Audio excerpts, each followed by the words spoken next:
Yo, what's going on, guys? Winner Kills here, and welcome to episode 3 of One Deck One Month featuring Infernoble Night.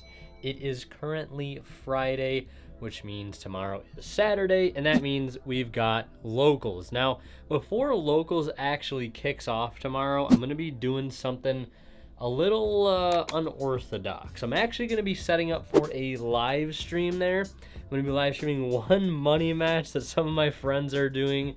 And I made a pretty ridiculous graphic to promote the event. I'll be streaming it on my Twitch. By the time this video goes up, that'll probably already have happened. It will most definitely have happened. So you should be able to watch the full match on my Twitch. I'll try to leave a link to that down in the description below in case you guys missed it live. So that's going to be going down before locals. I'm going to try to do live commentary as well. I've never done this new stream setup yet. In theory, I've had the capability to do it for a while. I've just never actually done it. So that's going to be kind of exciting. And last episode, we kind of left off with talking about how the format is shifting with the results of some recent events, some regionals, YCS Sao Paulo, etc., etc. And it's kind of got me thinking that maybe our hand trap lineup needs to kind of change. And maybe that holds true for going to bigger events like regional events and higher, but we're still playing at locals. So I don't know how much weight these types of meta trends changing will have on our current deck building. That is something you should try to keep in mind when playing a deck, is when regionals happen, when events happen. Get a good look at a lot of the deck lists so you guys can see what people are playing in general, is in terms of hand traps, board breakers, etc. And just overall deck choice, seeing what decks are most represented and how that affects your particular deck. And one of those current meta trends that I've been seeing a lot is sort of the popularity of Droll and Lockbird decreasing. Now, that's something I find a little surprising, but I also kind of understand it at the same time, with certain decks becoming less popular. And that's good for our deck, right? No Droll and Lockbird allows us to combo essentially uninterrupted, but then you also have things like Nibiru getting a little bit more popular too. So that is something we also have to pay attention to, is that affects our deck as well. We are still playing Cross out in the side with that one copy of Nibiru, so we're still ready for it. And of course, our deck has built-in lines that can beat Nibiru, whether it be via Gearfried or Appaloosa. So that's something we've got to keep in our mind as we go forward, and one thing we'd have to pay attention to if we were going to any bigger events. Something for you guys to kind of pay attention to as you go about building and playing your own decks and taking them to events wherever it may be, outside of just locals. And another thing I wanted to go ahead and talk about too as we start off this episode is how our streams went this week. This has been a very great form of testing, hopping on YG Omega, hanging out with you guys in the chat, and just grinding out our deck and getting to know it better and play it better. I could only stream one day this week. I was busy on Wednesday, the day that I normally stream, but I did stream Thursday. We played 4 matches, and we ended up going undefeated. We also looked at a couple of deck lists, a couple Infernoble deck lists that topped a few recent events. I think one of them was a regional in Kentucky, and the other one was one that topped the YCS in Sao Paulo. The one that topped in Kentucky, I think, was playing a Kastira engine, which will put that list up on the screen here so you guys can see. It's a really unique list. And they were playing 3 Fenrir and 1 Rise Heart with an Arise Heart in the extra deck. And someone in chat actually brought it up to me that Fenrir plus any level 4 in hand is actually full combo via the Boojin link. And it took me a minute to put 2 and 2 together, but that's actually a pretty cool way of comboing.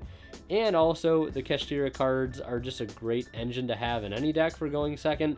Not to mention that with Rise Heart playing against Cash, if they use Shangri-Ira in the standby phase, we just get to make a free Rise Heart. I don't know if personally that's something I'll want to play in my deck list, although it is tempting. I mean, Fenrir, Pat Hoban said it best. Fenrir is just like literally the best card in the game right now, and I can understand why he wanted to play it. But you basically just spec Fenrir and search a Rise Heart, or Rise Heart rather, spec it, put it on the field, use Rise Heart's effect, banish another Fenrir, make the Boojin link, summon out the Rise Heart from the grave, which is, interestingly enough, a level 4 Fire Warrior, so it's searchable off Durendal too. And then any level 4 from hand could be Ogier, could be Connector, could be Oliver, whatever it is, could be Maugis, and then you can make Dempsey and just start comboing, or you could even do it with Turpin as well. I forgot my boy Turpin. How could I forget Turpin? My apologies. But yeah, like I said, cool tech, cool idea. I just am not sold on putting it in my main deck right now, because I like the way things are in the main deck, and I really don't want to commit to playing a cash package. Very, very interesting. Outside of that, though, they were all playing different ratios of things like Renaud, Durendal, Heritage, Fire Flint Lady, and one thing I did notice, though, our deck list manages to play less cards. I think they were both on 43, we're on 41, and we get to play more going second cards than they did. So I think that's one benefit that our list has going for it still, making it a little easier for us to play when we lose die roll. And that kind of stems back to what I was saying earlier about Droll and how popular it is, this format. I'm going to continue to play it in the main deck because I think that's just kind of like a flex spot and is like a meta call for our local area. That's something we'll kind of have to pay attention to this Saturday and to really see how good the card is, how often we're using it, and what we're actually ended up playing against where it's valuable. Because the only other card I could really see Droll being right now would be like main deck Nibiru, because that card's also pretty popular, again, like I talked about earlier. A lot of people end up putting that in their main deck. And outside of that, I'm not really sure what else it could be. I don't know about Effect Veiler. I don't know about Ghost Mourner or Moonlit Chill. Maybe it could be more board breakers like Talents, but, you know, I don't mind the Droll and Lockbird right now as is. And speaking of all these deck lists, let's go ahead and take a look at my deck list here, which you can see is now 41 cards. I don't remember if I got to show you guys this deck list at the end of the last episode. I don't recall, but in case I didn't, here it is, 41 cards. And the reason I went to 41 cards is so I could fit in, I think it was the extra Oliver, because I've been liking playing multiple copies of this card recently. And with this new deck count, we can still play 13 actual going second cards and still have a higher than 50% chance of seeing 2 or more in our opening hand. I believe the percentage is something like 51%, which is good. I'll take it. 13 and 40 is a little bit better at 53%, but I think playing 12 and 40 is like the worst at 47%. That's where you have a big drop off. But I think 13 and 41 is fine. We could go up to like 14 at 43, but then, you know, we're decreasing our chance of seeing something like Connector, which is something I don't like. The only thing I think this list is missing is a way to get a third Durendal in the main deck, because that is a card that I've consistently been thinking about. Hasn't really come up yet, but consistently thinking about having that in there just so we have more equips and plenty of equips to be able to resolve Field Spell, to be able to resolve Assault, etc., etc. But Maugis has been fixing that problem, so it really hasn't been a problem. It's just a problem that I keep thinking about in my head as something we're going to run into, but we never actually end up running into it. So Maugis has been clutch for that reason. The extra deck, we made a slight change. We are now playing 1 Infernoble Charles, and I like this a lot. I've been playing 2 just because I've been afraid of Unicorn, and I've been seeing a lot of people play 2, so I'm like, 2's probably correct. But I haven't played against Cash. We haven't gotten ripped in our extra deck, and I've been seeing a lot of other lists, including the 2 lists that topped, only playing 1 Charles, so I'm joining them and playing 1 Charles because it gives us a little extra room in the extra deck to play things like Reten, which is a card that I've hated, but I also love because it is a great link to climb into that gives you an interruption in the battle phase, helps you OTK easier, and gives you 2 down arrows so you can make double Charles linked without wasting your second Assault. That is the biggest thing that having that card in your extra deck does, because you could just easily link into the Flame Swordsman link, but he doesn't give you 2 down arrows, which means you're not making 2 Charles links. So that's one of the trade-offs that you have with that. So I'm very happy to have that back in our extra deck. Everything else I think is fine. I think one of the lists I did see was playing 1 Angelica. I don't know if I'm ready for that type of commitment yet, but I think 2 for now is good. The side deck, we're still on the 3 Bell, the 1 Nib, the 1 D Shifter as a cross-out target, because I'm still traumatized from the regional. And then we have the Duster and Call By as some one-ofs. And then we have our 3 cross-out, 3 copies of Call By the Grave, and 2 copies of Dimensional Barrier in the side. The siding patterns have been great, specifically for things like Labyrinth. And yeah, we put in like the Evenlies, the Called By, or not the Called By, the Duster, and the 3 Bells. For Cash, we've got Evenly, we've got Duster, we've got Nibiru. For Brandon, we've got Bell, we've got Called By. Evenly also goes kind of crazy. And then the one of Nib, I've been thinking about maybe dropping like Cross out to 2 and putting in a second Nib, because again, we've talked about how Nib is becoming a bit more popular, and I don't hate the idea of playing more. And that still gives us 3 really solid anti-hand trap going first cards, which is the 2 Cross out and the 1 Call By. And with playing 2 Cross out, while we have a less chance of seeing it, you know, we have a less chance of also opening multiple Cross out, which I guess is a good thing. Kind of one thing to think about there. And yeah, everything else looks pretty standard. I think that's all I want to say about the deck list. Other than that, I really like it. It performed very well on stream. I'm very comfortable with this deck list and don't want to make any super drastic changes, like adding in a Kashira package and all that stuff. So yeah, that's the list. If I make any more changes between now and Saturday, I'll definitely let you guys know. And I'll probably talk to you guys before locals on Saturday as well if I have time. And if not, I'll see you guys there, and wish me luck. Hopefully we can have a better record this week and actually win some store credit, because as much as I hate to say it, we have yet to do that with this deck, and we are on week 3. We're past the halfway mark. I'm a little disappointed. I'm a little worried. To be fair, we didn't play in locals on the first week, so I guess that's that. But we need to win some credit. We definitely should be able to do it with this deck.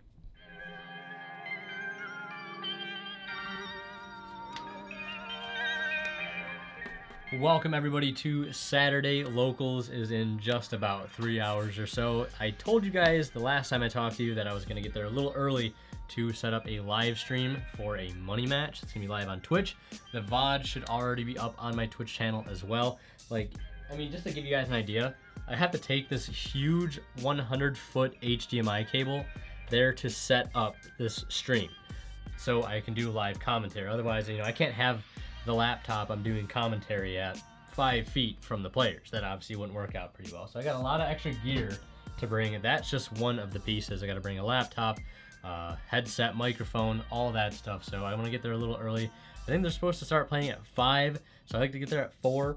Hour time to set up. Always be early, always be on time when it comes to anything, right? But talking about the deck list really quickly, and one other thing too, my brother's been interested in getting back into Yu-Gi-Oh! And he's been looking into the Unchained deck, and I've been seeing him watch a lot of Unchained videos, a lot of DB Grinder, you know, test hands, combos, all this stuff, and I'm starting to see this deck as a pretty real threat. Like, this deck can do some pretty crazy things, tons of lines to beat Nibiru. It's definitely a deck that you need at least 2 hand traps to really do something against.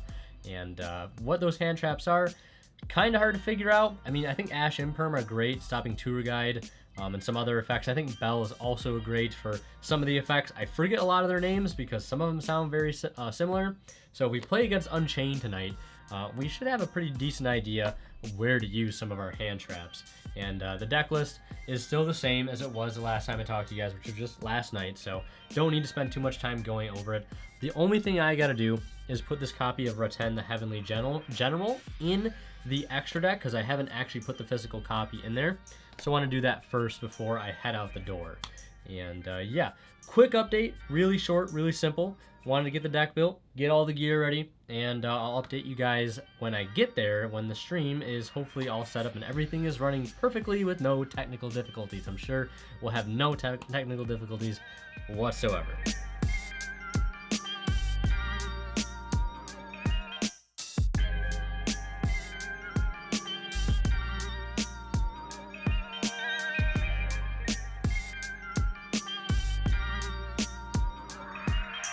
Oh, really quickly, that reminds me, I've been trying to touch on some like combos and stuff, specifically like anti-Nibiru combos, anti-Droll combos with this deck, and I do want to make like a dedicated test hand video or combo video for Infernoble. That's kind of something I feel like I want to start doing more as time goes on, is like when I cover a deck, not just do test hand and deck profiles, but like try to give you guys some videos on like how to beat certain hand traps, I guess. I haven't really been that great at doing those kinds of videos, so that's something I think I'm going to try to do moving forward. We might talk about some of those combos in this episode. If not, I'll save it for a separate video that you guys can check out on the channel as well.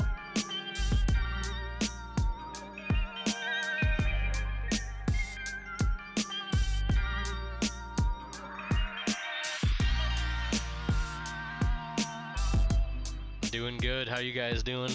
I'm coming at you live from locals. There's your card highlight. Go and grab Mirror Sword Knight, you know, your standard usual. And we'll see what Chris Baller is on, aka Metagames GX. He's gonna go ahead and snipe one on, and it hits the branded fusion. What's up? What's up?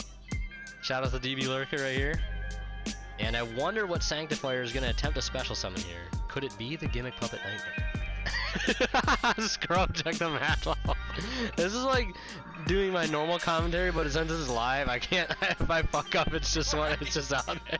Like, I should know what these fucking cards do, but I don't. All right, guys, we just wrapped up round one. We played against Sword Soul. It was a pretty easy match, honestly. The player was a little bit rusty. They just got back into the game after not playing for a couple months. So yeah, I mean, take that for what it's worth. But they had an anti-spell game too. We were able to play through it. And yeah, so we're 1-0 heading into round two, and I'll update you guys after that. And yeah, I think that's how we'll do it. Try to do around the update and then go over the matches later.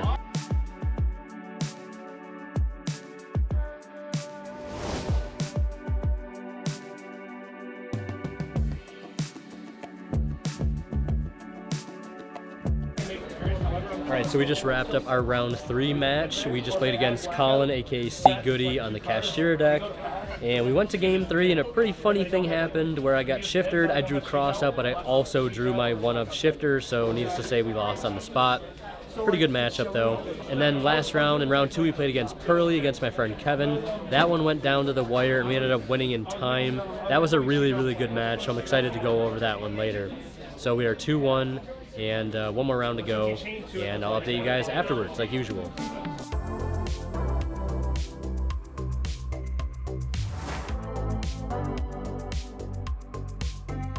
Alright, we're just tearing down the live stream setup now, and we just finished up the locals. Last round we played against Marincess, and we ended up losing 1-2 going to game three. Definitely missided, should have sided out Maud just as I ended up drawing it alongside Turpin. And he just had way too much for me to play through. And it was a pretty, you know, fair match. Like, he went first, Open Insane, Double Wave, Argonaut Toad, wasn't beating it. Didn't want to show him what I was playing. We went first. Game two, had Connector reveal Double Talents, Pascalis, Wave, Gamma Seal. We were able to beat that, and we let the Talents resolve, and then he drew into the Ice Jade, tried to use that. We negated it with the Gear Freed, he scooped, and then game three was just unfortunate. He went first, was still able to end on Argonaut, Ash, Wave, and had Field Spell through Imperm on Sea Angel, so it was just unfortunate all around. And I would go over that, but I recorded it in the wrong frame rate, so it'd be in slow motion. Unless I can fix it, maybe we can go over it. But yeah, that is it for our locals. Hope you guys enjoyed the live stream. Thanks to everybody that tuned in. Sorry about the technical difficulties, but I'm going to pack all this up and get out of here.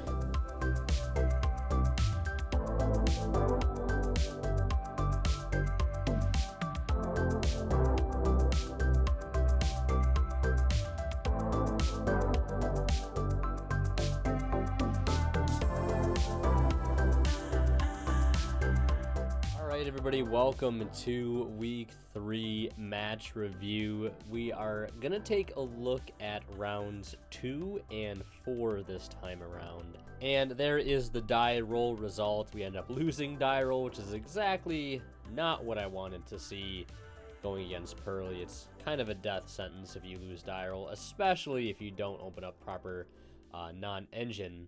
And speaking of non-engine, in the hand I do have Imperm, Book of Eclipse, Gearfried, Almace, and one other card. As my opponent starts with the Pearly and reveals a copy of Sleepy, and Delicious takes the Sleepy, which I guess is not super surprising. They also have a copy of Nibiru in their hand, and I have Magus in my hand as well. So that is the opening hand there.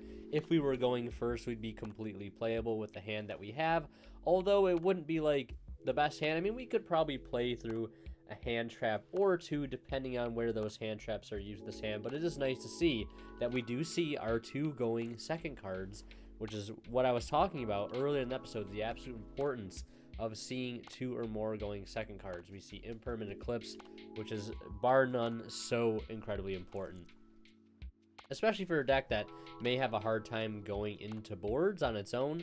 You know what I mean? Like that deck building, that 13 going second card ratio really coming in clutch here. My opponent has 3 going second cards in their hand. They have Ash, Nibiru, and they have Triple Tactics Talons.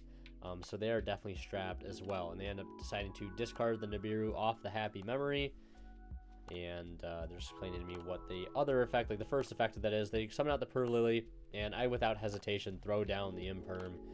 Because I think if you're going to Imperm anything against the Pearly deck, it's got to be Per Lily, because that's going to stop them from ranking up. And it's also going to stop them from getting to search either my friend or the Pearly, which is going to get them to Noir on your turn. But of course, he still has Sleepy Memory, which is able to Xyz into Noir using the Pearly. And luckily for me, he did not open up any other Pearly cards to be able to keep playing, and that's one of the benefits of keeping him off my friend. And I end up drawing Ash for turn, Book of Eclipse in the draw phase to set both of his monsters face down. And we get to basically kind of play for free right now. I believe the only interruption in his hand is Ash Blossom and Joyous Spring, so we're going to start with Elmace.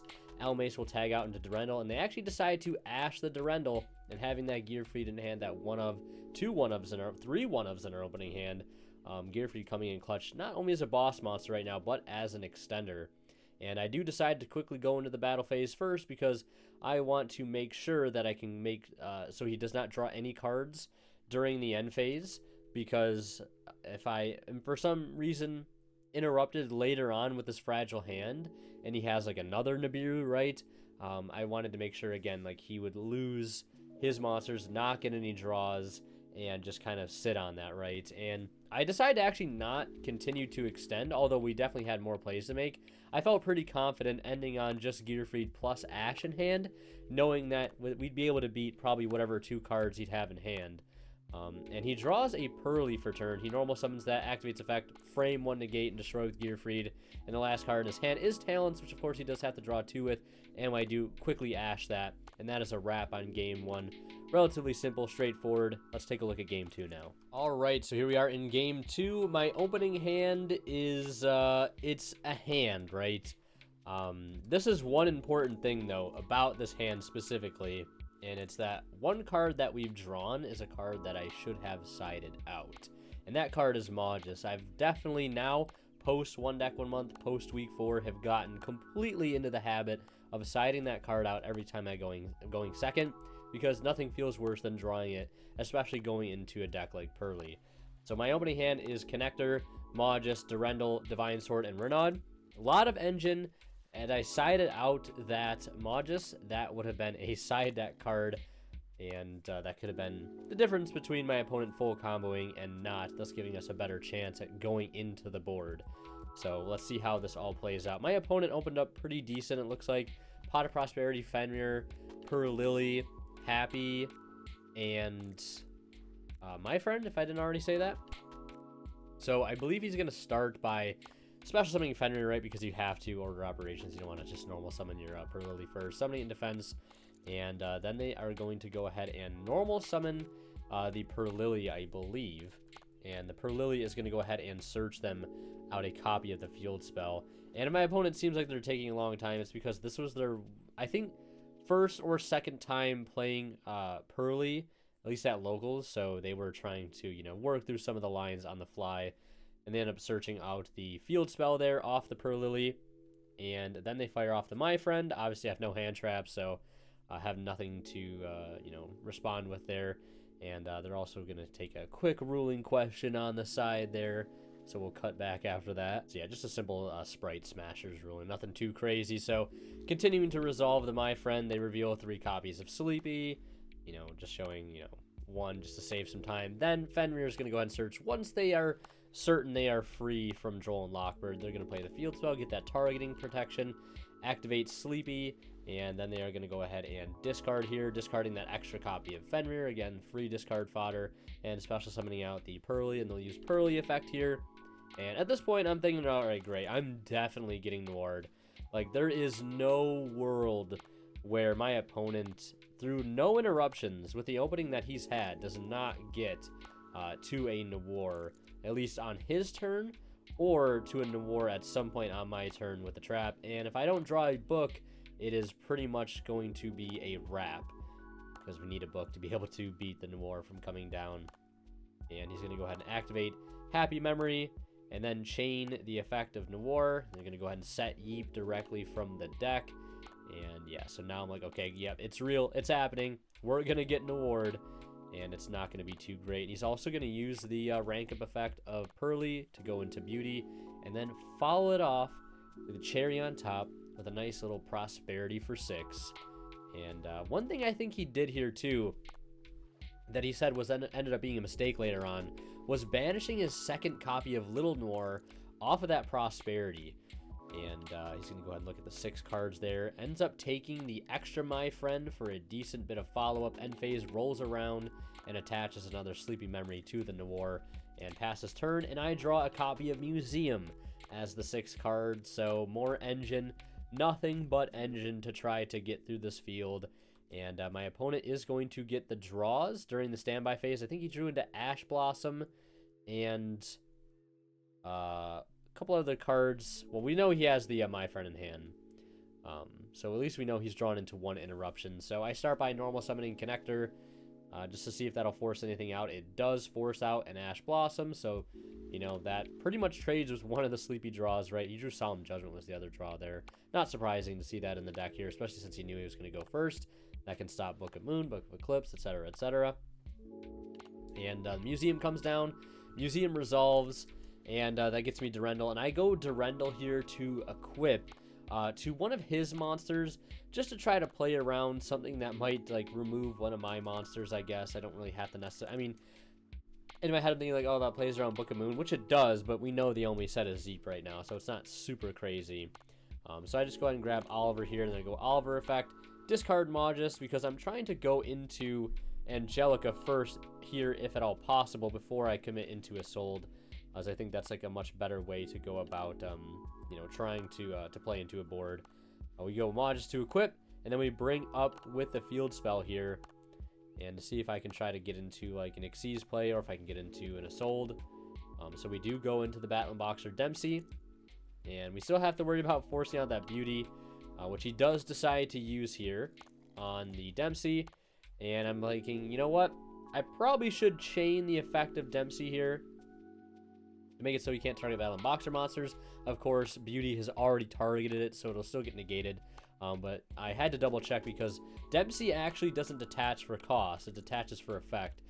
So I couldn't just detach later on the turn, because I wanted that extra Fire Warrior engraved just to be able to have in there to be able to add back off. I think the Renaud that I had in my hand or something else, but ultimately couldn't play through the board there with what I had, because I know the Yeep is still set in the back line, and my only play after that was to try to go for Isolde, and that's obviously just going to force out the Yeep, and we're just pretty much cooked from there on out. So let's take a look at Game 3 now. And in Game 3, I draw Crossout Designator, which luckily this time around we did not draw a target with it. We also have Ogier, Museum, Renaud, like really, really solid hand. So I am going to go for the anti-Nibiru combo, which is one of my favorite combos to do. I absolutely love these lines with this deck. There's just some of the most like fun and intricate lines that I've played in any deck, and it's just always satisfying and rewarding to do these lines.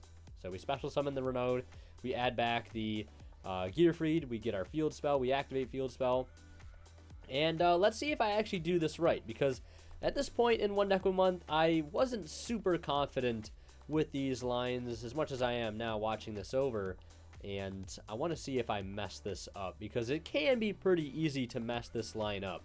Also, you guys might have been jump scared by that Lava Golem in my opponent's hand, so yeah, that's going to be interesting to deal with, right? So we end up using the Ogier, and we go ahead and chain Angelica effect like we're supposed to here, but I end up sending the wrong card off of Angelica.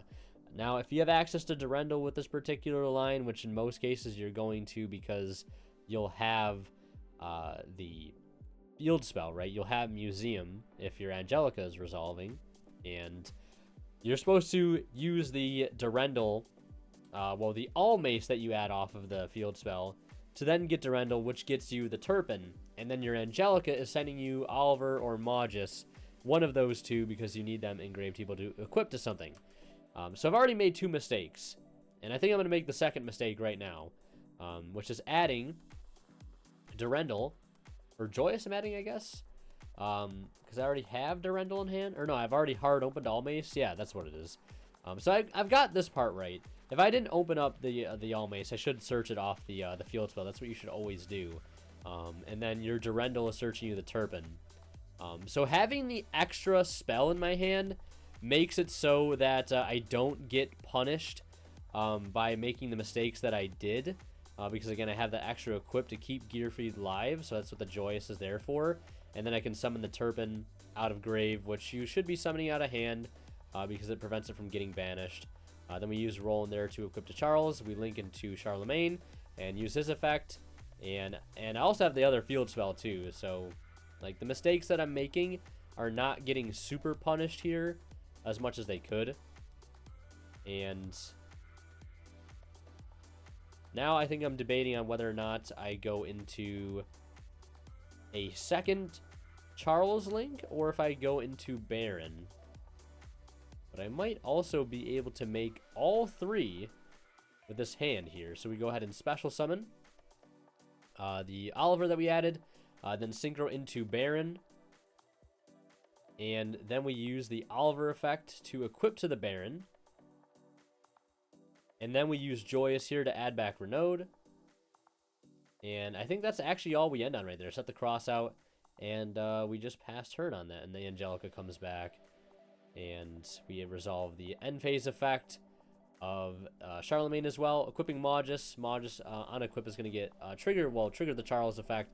And we're going to pop and draw 3 here. Well, not draw 3, that'd be pretty nice. But put back 3, draw 1. Putting back 2 equips and a Turpin. So we have all those things in deck ready to be able to access later on if we need to. And we draw Imperm off of Magus, which is so fitting. Yeah, I decided to go for the Baron there instead of the second Charles, just because why not? Have access to an Omni Negate instead of just 2 Spell Trap Negates, right? And the Durendal being equipped there was kind of nice because of when our monsters do get Lava Golem, we're able to use the secret effect of it to bring back Magus. So now, if he clears our field, right, we're getting a draw 1 out of it and recycling some resources. And he's committed this Lava Golem to the field, which is pretty good for us in a sense that it means he can't normal summon now, which is going to put a lot more reliance on the cards that he already has in hand to be able to, like, summon out a Pearly, you know, get a card off of it, then just have another discard, another Pearly spell, right, to really be able to make things happen here now that he's lost that normal summon. But the Prosperity is going to help him be able to get through that. And like I said, the only thing we have left in forms of interaction is just Cross Out, Gearfried, Angelica, which I guess you could argue is interaction. Not so much so. And the Prosperity reveals for him weren't that solid. I think the only 2 cards you really maybe consider taking there is the Street or Fenrir. He also has Imperm, I think Double Sleepy in hand. And one other monster there. Might just be Pearly. Yeah, it's just Pearly. He's debating here what cards to take. And we've got a little bit of a crowd gathering around us right now. As we play. I think we were coming down to time as well. At least just maybe 10-15 minutes left or so in the match. And also right now I'm noticing a thing too, that I don't have anything equipped to my Gearfried. So I use this time to promptly use Roland Engrave to equip to Gearfried. So now I have a Monster Negate live, especially since we just saw him take that Fenrir. So we better use that effect now before we can proc the Fenrir. And then he's going to go ahead and special summon Fenrir and activate effect here to go ahead and search. And I don't really think there was a reason for me to negate here. So just go ahead and let that resolve. If he wants to burn his battle phase, he can. To try to force out the Gearfried. Completely fine by me. And also one other thing we have to worry about too, now that time is ticking down, we've got a Lava Golem on our field, which is going to be inflicting 1,000 damage to us during each of our standby phases, which is also kind of bothersome. So now I've got a tricky decision to deal with because, you know, I'm like, I could just negate and destroy this Fenrir, right? But he's got another one that he can just summon. But I did not want to lose my Gearfried forever because once it gets banished face down, we don't have any way to get it back. So I made the executive decision there. I'm like, he's already wasted his battle phase. I know we can just summon another Fenrir back. But now it's really up to him to try to deal with the board outside of the battle phase. So it means we're free from Zeus, which is a good thing. kind of like a little bit of weight off my shoulders at that point once we realized that. And then he's going to slap down my friend to go ahead and reveal 3. Reveals Delicious. And I think 2 copies of Pretty. Also consulting the extra deck, make sure which cards need which. Never a bad thing to do, reading cards. And yeah, so that's Pretty Memory and Delicious. Gonna use one of those brand new Imperium Scapegoat 3D dice to roll. And I don't think we gave him the Delicious. I think we gave him the Pretty there, which is nice. Because him getting access to Plump could be kind of good for him. Allow him to get right up into Noir very easily by sucking up all the spells and traps in the grave. And that's, I guess, another thing you can do with Magus, like in this particular matchup, is use your Magus to put back as many equipped spells and stuff in your grave as possible to give them as little things to take with Plump too. You know, put the reliance on them to have stuff engraved to be able to attach, which, I mean, most of the time they probably will, but, you know, never hurts to keep your graveyard clean if you can help it. So you can use the other Sleepy here to summon out Pearly and finds the Delicious anyways. It must be nice. So he still gets access to the Delicious, and he's got a Pretty in hand as well. So now I'm just kind of curious, like, what is he going to be able to get into? What are we going to have to try to deal with this next turn? So he does rank up into Plump. Does check our graveyard. You can see I haven't done the best job at clearing all the equipped spells. I can only clear 3, and I think I put 2 equips back in a monster. But it doesn't really make too big a difference here. He goes into Plump, and then links into Anima and equips Magus to it, and now Anima cannot be destroyed by battle because of the effect on Magus. And then he uses the Pretty on the Plump, and then ranks up right into the Noir with plenty of materials. 1, 2, 3, 4, 5, 6 materials to be exact. And it is gaining 18. So it's at 29 attack and pretty big defense. I take 1,000 damage there during the standby phase. And then I start the turn by activating Roll and Engrave, which may or may not have been the best course of action. But I just wanted to be able to like force out the Fenrir as quickly as possible. So I was like, I'll use Roland so I can get the monster negate live. That's going to give him the opportunity, like, you either use or lose the Fenrir right now, essentially. And he does decide to use it, so we just quickly negate and destroy that. And now we just really have to worry about the Plump, or the Noir rather. And he does have my friend on field, which is a lot of recursion back if we are able to clear that. And we're also trying to figure out here rather frantically how much defense the Noir has once you add in the attack boost from Delicious. So, because we're trying to see whether or not Gearfried can beat over it. And he does end up using the Noir there to try to shuffle it back. And now it can be affected. So we go ahead and use the effect of Museum. Paying 12. We'll see if he'll respond to that. Because right now I'm just doing everything that I can to try to force out those interactions. And he does Chain Noir to put back the field spell. I turn Lava Golem to attack because I'm like, wait, can I get over it now? Nope, I can't. It still has would be 35 defense or something. Yeah, because it's gaining 6. Then I special summon out the Renaud. Renaud effect attempts to add back. He chains Noir there on the add back target, and I'm still able just to get into a Sold. Adds me a connector, and I go a Sold effect to send 1, and that cross out that's been sitting there in the back line is now finally coming in clutch here to call Ash Blossom. But unfortunately, because he shuffled back that level 4 Ogier in my grave, I don't have a Angelica play. Not that I would have had an Angelica play to begin with, because my Angelica, or no, I think this list plays 2 Angelica. But we're still able to climb into Power Load. And we go Battle Phase, attack over the Anima twice. It can't be destroyed, but I'll try to get as much damage as I can. And then we go Power Load Ogre effect to blow up everything on his field. And then I use the effect of Magus to recycle 3 and draw 1. And can't put back extra deck monsters with that, unfortunately, so I set 2 and pass. I have Droll and double Imperm. And I think I took 1,000 off the Lava Golem there, which I shouldn't because it's only during my standby phase, so don't forget that. He goes Pearly, Perlily, I Imperm it, and then I just frantically am trying to play now here to get up in life points over my opponent. So we resolve the connector. We grab back the Divine Sword, equip it to the connector, and then activate all mace, and then I just go battle phase. I don't know why I activated the all mace. Just go battle phase, attack with everything, and make sure I did the damage right there correctly, because Connector is gaining 3, Lava Golem is still at 3k, and obviously Dolphin does have to come out in defense, and my opponent admits defeat there, while I still have another Droll, and, well, a Droll in hand and an Impermanence. So that one came down to the wire for sure. I definitely probably could have played better in some instances, but there's only so much you can do with Engine going into the Pearly board if they're that set up. But that crossout did come in kind of clutch there, not gonna lie. So that's it for round 2. Let's go ahead and take a look at round 4 now. Welcome to round 4, everybody. Here we are playing against Marincess, a deck that I should have no excuses against because it's a deck I played before myself, and nothing feels better when you play against a deck that you've played before because you have an above average level of insight into what your opponent can do with their cards. And that is one of the reasons why, if you want to be really learned in any format, you should always play all of the decks. It sounds easier than it is to do, and that's because it is. It's a lot of work, but if you really want the edge, that's a great place to start. And it felt great to have that sort of knowledge in this particular matchup here. No surprises kind of thing.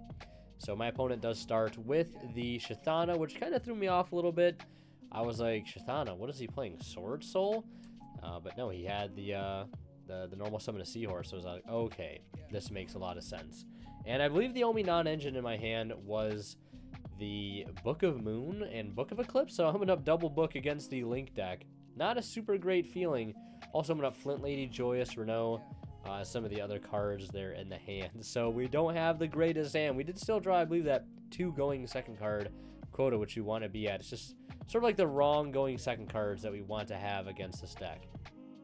A Nibiru would be above average in this particular scenario.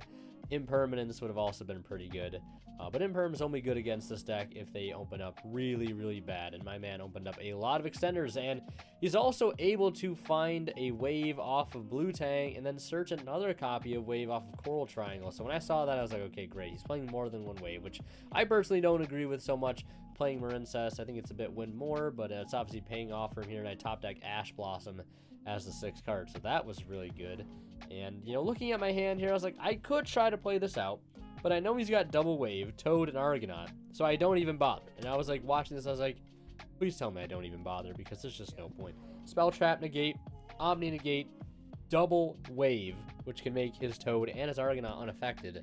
There's probably just no way I'm getting through this board. So we just straight up scoop him up, keep our deck a mystery, and move into game 2. All right, so we're moving into game 2 here, and I just got a quick glimpse of what I sided it in. I only sided it in 2 cards, and it was Called By and our One of Nibiru, which is normally a crossout target. And yeah, that's all I wanted to put in. That's all I felt like I needed to put in. I think I sided out 1 Ash and 1 Imperm, just because, again, those are all generically low impact cards against this deck. And here we are in game 2. We get to go first. And we draw Called By, which is a great feeling. And we get to resolve the connector here into the Dolphin. We also draw Ricardo. We also draw the Rhoda as well. And we get to look at the hand here, and it's always a feels bad moment when you see, you know, no cards that you can rip, and B, board breakers and multiples, and he does have that. I mean, he is playable. He also does have, you know, a couple going second cards. The Gamma Seal is pretty strong, and the Talents is also pretty good too, and especially then he opened 2 Talents, because now we can't just freely negate one with something like Baron or something like Charlemagne, because those negate activations, which simply means you can just activate another one. So that puts a little bit more pressure on us to be able to put up at least 2 Omni Negates, at least 3 Omni Negates, because we'll probably lose 1 to the Gamma Seal. So, and the Wave, again, pretty bad draw going second. That's why you should only play 1. I'm telling you, folks. And then he's also got the Pasquas, which is like, you know, it's still full combo in its own, a very weak full combo, but rather see that than something like Blue Tang. So I target the Pasquas, I take 500, and now it's time to just combo, because we are, you know, pretty much free to play here, right? We don't have to worry about anything. And I also discard the Ricky Ardetto here, which I think is fair enough. just because it does have a graveyard effect too, which we could use at some point. And my opponent wants us to read all the cards. Very understandable. If you don't know what something does, the best way to understand what it does is just reading it, of course. And we add that free red layer. We go ahead and special summon out Ogier, and Ogier is going to go ahead and send Turpin. And then we're going to activate the Divine Sword, banishing those two, equipping to Ogier, summoning out Turpin, going into Dempsey. Dempsey effect is going to go ahead and search, chain the other effect from targeting. And we're going to add Renaud here. And next play would be to go into our good, I was going to say good old boy, but good old girl, Angelica, which is going to search out our field spell. But first we got to summon Renaud to add back our DDR. And we're going to link into the Reten for a little bit extra form of interaction there, and also get us some extra Divine Sword fodder in the graveyard. DDR pitch Divine Sword, well, not pitching Divine Sword, pitching that red layer, which is probably going to be useless next turn anyways, so we can keep that Divine Sword in hand. And then we search out our field spell, and now we have still a lot left to do before we get to our final end board. And like I said, we're going to have to try to go all out with this end board, just to put up as many interruptions as possible, because we know we're going to lose one for free, essentially, to that Gamma Seal. So we use the Divine Sword on the Angelica, and then we chain the effect to dump Gearfried and summon out Roland, activate field spell, pay 12 to go ahead and search. And I'm pretty sure I was going to grab the All Mace here so we can fetch back our Gearfried. And then we equip, well, we just add, I thought we were equipping, but yeah, we're probably going to equip still. Equip All Mace, and we've already used Turpin.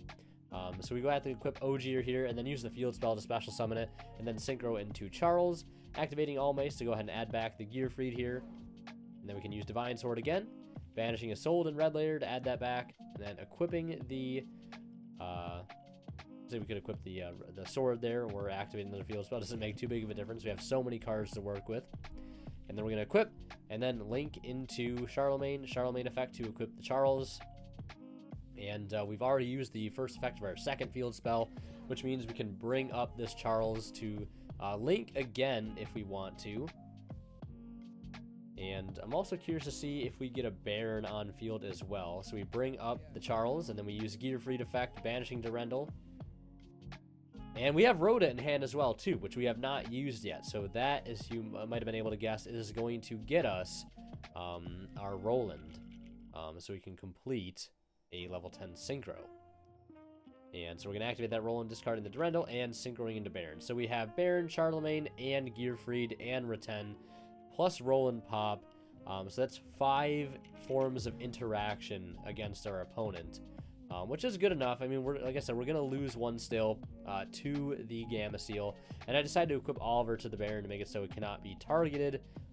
Yeah, because what better than a Baron that can't be targeted, right? And we also have Angelica coming back, and we're just flooding the field here with cards. And then we're going to equip All Mace and equip Magus. Charlemagne effect, pop Magus. Magus effect, go ahead and recycle. And we put back that Ricky Ardetto, so that's in deck for a later game. A Sold if we need it. Renaud and a Durendal, so our field spell is live later on as well. And they shuffle back in for cost, right? And we still draw one here. And we pass turn. Not sure what I drew there, but as expected, the Gamma Seal is going to come down over top the Baron. And then he's going to normal summon Pascalus, no effect. And I'm like, if this is a good time as any here to use Roland and Grave to go ahead and pop the Pascalus. And he has Ash in hand with his top deck. He's going to go ahead and try to draw 2. And I am in a weird situation because, like, I have to let him draw, right? Because I can't just let him use the other talents to draw 2 again. It'd be such a waste. And he ends up drawing into Azurine and Seahorse, and we negate and destroy that since he's already burned his normal summon, and that ends up being a wrap. So I think we probably played that about as best as we possibly could, and I don't think we had a way to get to 2 Charles plus Gearfried and Baron. So I think, again, we played that pretty fine there. And the Reten is also kind of like an insurance policy as well, having that extra battle phase pop available to us. So let's take a look at game 3. All right, so in game 3, I draw Renaud, Imperm, Turpin, Dolphin, and Magus, and I still haven't learned from my mistake yet of not siding that card out. That could have been a crucial form of interaction here as my opponent is starting to combo, and I do have Imperm now. If that Magus was a side deck card, we would have held true to our 51% chance of seeing 2 more non-engine, but I forgot to side it out. So, not that I really forgot, I just wasn't even thinking about siding it out, so always side it out. And my instincts as a Marincess player is telling me I should probably imperm the Sea Angel. That card says add any spell, which either gets some Battle Ocean or Die, which are two incredible cards that can help assist the end board that he's trying to make. The only other imperm you could argue is justifiable would be something like the Triangle as well. So I had to make a split-minute decision there, split-second decision, and I was like, you know what? We're just going to send it on the Sea Angel, because I didn't want to telegraph that I had anything. I just wanted to be able to use my hand trap immediately when the time came around to use it. So then he goes Coral Triangle. He's also got Talents in hand, so it's nice to know that the Imperm is going to make that somewhat dead, and he's going to go into the Triangle. Anemone add back, Triangle discard, goes ahead and gets Wave, and at this point I'm like, does he have the Extender to keep going? Probably if he went for Triangle. And instead of Spring Girl, so he's going to special summon that. Activate the Battle Ocean, which he already drew. So, I mean, imperming the Sea Angel, I think, was fine, because if he had Dive, plus the Battle Ocean already in hand, and he mills one off the Spring Girl there. So, we've got to worry about a Wave and a Spell Trap negate, and I think he has another hand trap in hand as well. I think it's Ash. So, it's Ash, Wave, and Argonaut, which doesn't sound bad, right? Like, it doesn't sound bad at all. Spell Trap negate, a Wave, and a copy of Ash. Like, that doesn't sound like a lot. And my hand right now is Turpin, Magus, Dolphin, Renault, and one other card. I hope that wasn't a 6-card Ash. It might have been.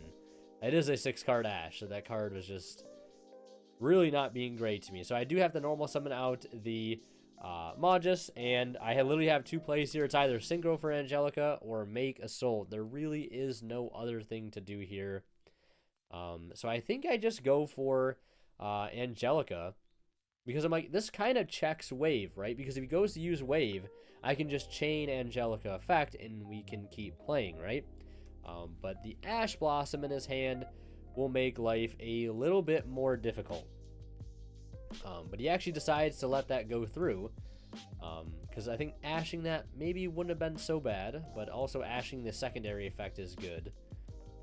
And we still have a way to play, though, right now, because we have Magus effect engraved to be able to equip, and we have Turpin in hand, which can special summon itself out, and now we also have access to Field Spell, which is probably just getting negated by the Argonaut, which is another tough thing.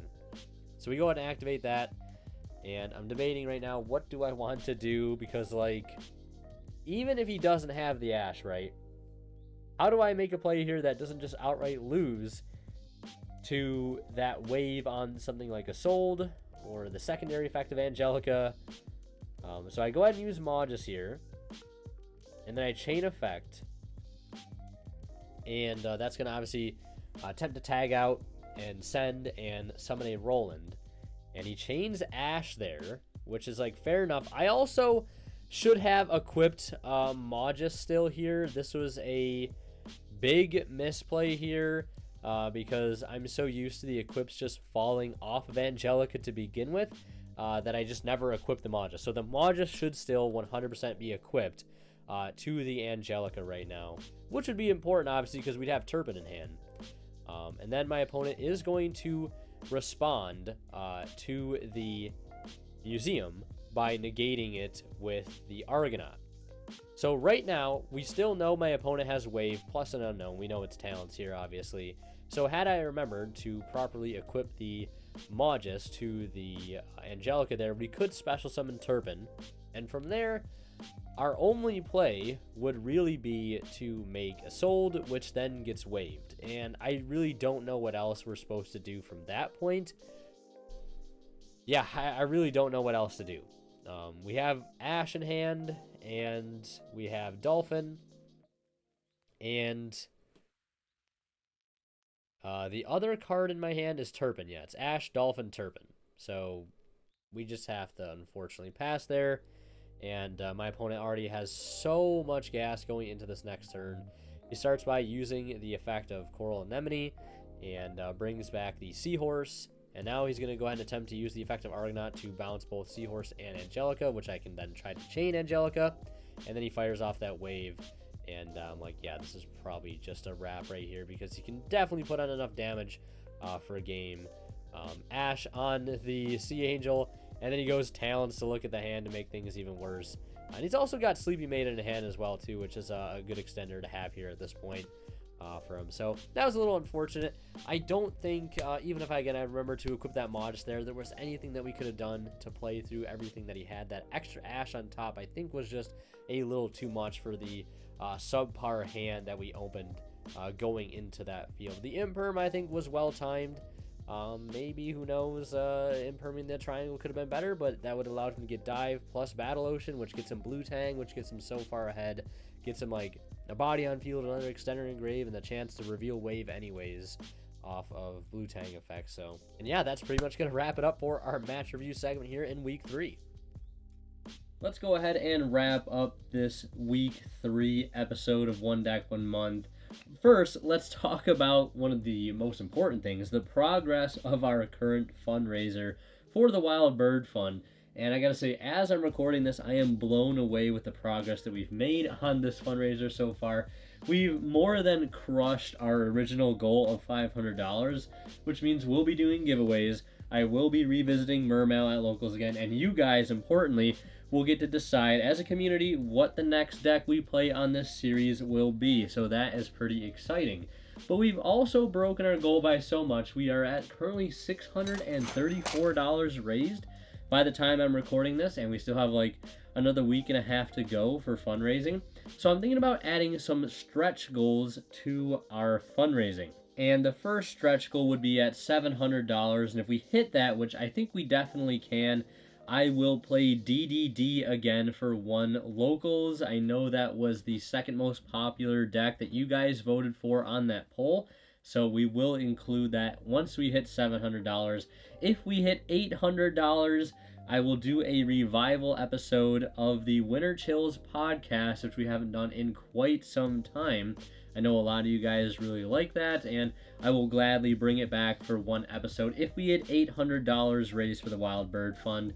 And it might become a regular thing once again after that. We just have to see how things go, right? Not a guarantee. But one thing that is for sure, we will definitely do a revival episode if we hit 800. And if we hit $1,000, I'll give away my cat. No, I'm just kidding. And that's pretty much all I got right now for stretch goals. I would like to do one for 1,000. If you guys have any idea of a really fun thing we could do for a video, a live stream, whatever it may be, drop your suggestions down in the comments below for what a good $1,000 stretch goal incentive would be for, so we could help out the Wild Bird Fund. That would be amazing if we could double our initial goal. So those are some extra stretch goals: DDD revival and Winter Chills podcast revival episode, and let me know what you guys think down below. So very excited to show you guys what week 4 is going to look like. The deck is in typical One Deck One Month fashion now, as it's been a couple times this has happened, where we take the deck in a completely different direction in week 4, and that is going to hold true for this next episode. So stay on the lookout for that. Stay tuned, guys, and thank you so much from the bottom of my heart for all the support that we've gotten on this fundraiser. I can't thank you guys enough.